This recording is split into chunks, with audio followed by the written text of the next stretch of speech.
সবাইকে শুভ সকাল। ঈদের পর আমাদের কর্মব্যস্ততায় ফেরা। আজকে আমরা ট্রেনিং করাতে যাচ্ছি Mutual Trust Bank, one of the reputed banks in Bangladesh. তাদেরকে ডে লং একটা ওয়ার্কশপ আমরা কন্ডাক্ট করব on sales and relationship management. Financial ইন্ডাস্ট্রিতে যখন খুব টার্মোয়েল একটা অবস্থা চলছে, ব্যাংকগুলো অধিকাংশ ব্যাংকই যেখানে দেউলিয়া হওয়ার পথে, মানুষজনের টাকা যেখানে সিকিউরড না, এই সময়টাতে অ্যাকচুয়ালি ফাইন্যান্সিয়াল প্রোডাক্ট সেলস করাটা খুবই চ্যালেঞ্জিং। এবং এই চ্যালেঞ্জিং কাজটাকেই আমরা কত স্মুথলি করতে পারি, এই চ্যালেঞ্জটা আমরা নিয়েছি।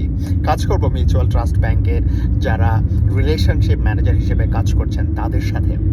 এই সময়টাতে আমরা বলছি অ্যাকচুয়ালি ট্রেডিশনাল যে আমাদের সেলস ম্যাথডস বা টুলসগুলো আছে এগুলো ওয়ার্ক করে না। নতুন একটা টুলস এই ক্ষেত্রে আপনাকে ইন্ট্রোডিউস করতে হবে, যেটাকে আমরা বলছি H2H ফর্মুলা।